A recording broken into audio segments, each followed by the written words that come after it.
Hello बच्चों, I am Rashmi your maths teacher. तो question number हम देखते हैं 19। तो 19 में आपको इंटीग्रेट करना है 2x upon x square plus one एक फैक्टर है, एक्स स्क्वायर प्लस थ्री आपके पास दूसरा फैक्टर है। तो ये दोनों क्या है, आपके क्वाड्रेटिक है और नॉन फैक्टराइज है। इसको भी आप फैक्टराइज नहीं कर सकते, इसको भी आप फैक्टराइज नहीं कर सकते। तो हमने अभी जो क्वेश्चन नंबर 18 देखा था, तो उसमें हमने क्या करा, उसमें भी हमारे पास जो डिनोमिनेटर था वो इसी तरीके का था। ये देखें, 18 में भी इसी तरीका का था ना। तो इसको एक सिंपल फॉर्म बनाने के लिए हम इसको क्या करते हैं, x square equal to t ले लिया था। फिर जब हमने पूरा पार्शियल इसको फ्रैक्शन कर दिया, सब कुछ कर दिया, उसके बाद हमने यहाँ पे टी की वैल्यू को पुट कर दिया, उसके बाद इंटीग्रेट कर दिया। क्यों? क्योंकि जब आप x square equal to t ले रहे हो तो हमारे पास न्यूमरेटर में 2x dx equal to dt हमारा नहीं बन रहा था। तो देखो यहाँ पे आपका क्वेश्चन है, तो आप दिमाग में थोड़ा सा ये बना लो कि डिनोमिनेटर में जब आपको दोनों क्वाड्रेटिक इक्वेशन बन जाती है तो आप इस एक्स स्क्वायर को यहाँ पे क्या मान लो, टी मान लो।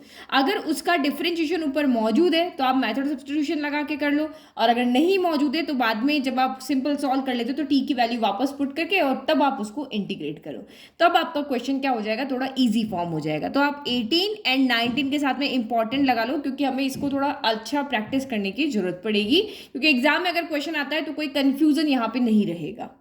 ठीक है, तो हमने क्वेश्चन के अंदर एक्स स्क्वायर को टी मान लिया और इसका डिफरेंशिएशन है, तभी हम यहाँ पे डिफरेंशिएट करके इस पूरे को dx को dt में और x को t में चेंज कर रहे हैं।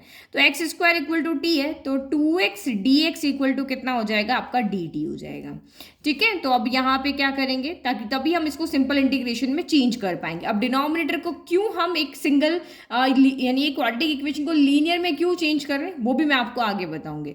तो ये आपका यहाँ पर कितना हो जाएगा, इंटीग्रेशन 2x dx की जगह तो आपका यहाँ पर क्या आ जाएगा, dt आ जाएगा। और ये आपका यहाँ पर क्या हो गया, 1/t+1, और ये आपका यहाँ पर क्या हो गया, 1/t+3 हो गया।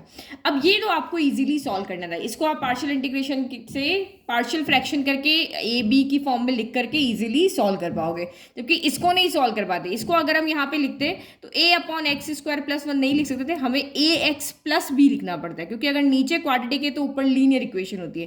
फिर इसके लिए cx+d होता, 4 वेरिएबल हो जाता, वैल्यू निकालना बहुत कॉम्प्लिकेटेड हो जाता। तो इस तरीके से हम क्वेश्चन को यहाँ पे ईजी बना लेते हैं। तो अब यहाँ पे क्या लिखेंगे, नाउ अब हम इसको, अभी भी हमें इसको इंटीग्रेट करना नहीं आता है, तो हम इसको पार्शियल फ्रैक्शन की हेल्प लेकर के इसको इंटीग्रेट करेंगे। तो ये कितना हो जाएगा, a/t+1 हो गया, और ये आपका b/t+3 हो गया। नाउ टेकिंग एलसीएम, तो एलसीएम आप यहाँ पे ले लो, तो इधर आपका कितना हो जाएगा, लेफ्ट हैंड साइड तो एज इट इज रहेगा और राइट हैंड साइड आपका यहाँ पे क्या हो जाएगा, तो राइट हैंड साइड इन दोनों का प्रोडक्ट हो जाएगा। तो ये t+1 हो गया और ये t+3 हो गया। तो a के साथ कौन चला जाएगा, t+3 चला जाएगा। ठीक है, फिर b के साथ कौन चला जाएगा, तो ये t+1 चला जाएगा। ठीक है, अब डिनोमिनेटर सेम है तो दोनों क्या हो गए, यहाँ पर कैंसिल हो गए। तो 1 = a t+3, फिर ये आपका क्या हो गया, b, और ये बच गया t+1। अब क्या करेंगे, अब हमें यहाँ पे a b की वैल्यू निकालनी है। तो यहाँ पे क्या पुट करोगे कि ये टर्म जीरो हो जाएगी, t की जगह -3 पुट करेंगे। तो t इक्वल टू हमने -3 पुट किया, तो ये आपका यहाँ पर क्या हो गया, ये 1 ही बच गया, 3 - 3 0 हो गया, यहाँ से हमें आंसर मिलेगा। तो -3 + 1 कितना हो गया, तो -2 बच गया, तो -2b हो गया। तो यानी कि -1/2 इक्वल टू आपका यहाँ से कितना आ गया है, b आ गया। फिर दूसरा क्या करें, अब इसको 0 बनाना है, तो t की जगह कितना रखेंगे, -1 रखेंगे, क्योंकि -1 + 1 ही 0 होता है। तो ये तो आपका हो गया 0, यहाँ बचा 1, -1, 3 में से 1 गया तो कितना बचा, 2 बचा। तो यानी कि हमारा a कितना आ गया, यहाँ से 1/2 आ गया। ठीक है, तो ए बी की वैल्यू को हम यहाँ पे पुट कर लेना। तो लिखो now 1/t+1 t+3 equal to a कितना है, 1/2, तो ये 1/2 × 1/t+1 हो गया। b कितना है, माइनस का 1/2, तो माइनस का 1/2 1/t+ आपका 3 हो गया। अब वैल्यू यहाँ पुट कर ले। अब हमें इंटीग्रेट करना है, तो इंटीग्रेशन लगा लेते हैं। Now integrating with respect to t, तो इंटीग्रेशन 1/t+1, देन आपका t+3 कितना हो गया, ये dt हो गया। करो इंटीग्रेट, तो 1/2 यहाँ आ गया, इंटीग्रेशन ऑफ 1/t+1 हो गया। फिर माइनस का 1/2 इंटीग्रेशन ऑफ 1/t+3, यहाँ भी dt, यहाँ भी dt। अब 1/समथिंग, समथिंग इज लीनियर, तो ये आपका क्या बन जाता है, यहाँ पे लॉग बन जाता है। तो 1/2 log modulus of T plus 1 हो गया।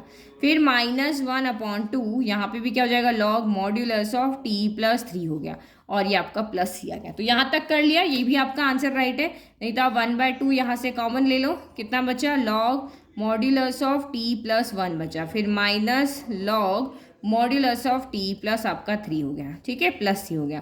तो log m minus log n क्या होता है, पीछे जो आंसर है वो यही है। तो 1/2 log m minus log n होता है लॉग एम अपॉन एन। तो एम कितना है आपका टी प्लस 1 जो पॉजिटिव है, और एन कितना है तो आपका टी प्लस 3 हो गया। तो ये लॉग एम अपॉन एन और ये प्लस सी हो गया। अब यहाँ फाइनल हमारा काम क्या बचा कि जो हमने टी लेकर के चले थे वो यहाँ पे आप पुट कर दो। तो यानी कि टी की जगह हम यहाँ पे क्या करें, put t equal to x square. तो ये आपका टी इक्वल टू हो गया एक्स स्क्वायर। तो ये क्या हुआ, 1/2 log modulus of x square plus 1, और ये आपका हो गया x square plus 3 plus c. This is your final answer. समझ में आ गया, बहुत इजी क्वेश्चन था। यहाँ तक लिखने के बाद तो आपके पास कोई दिक्कत नहीं है, बट कैसे इसको चेंज करना है, अगर आपको लगता है कि नहीं हम डायरेक्ट इसको सॉल्व कर सकते हैं, वो भी ट्राई करो, आपके मन में जो आता है वो आप सॉल्व करके देखो। लेकिन ये सबसे ईजी तरीका था इसको सॉल्व करने का। Thank you.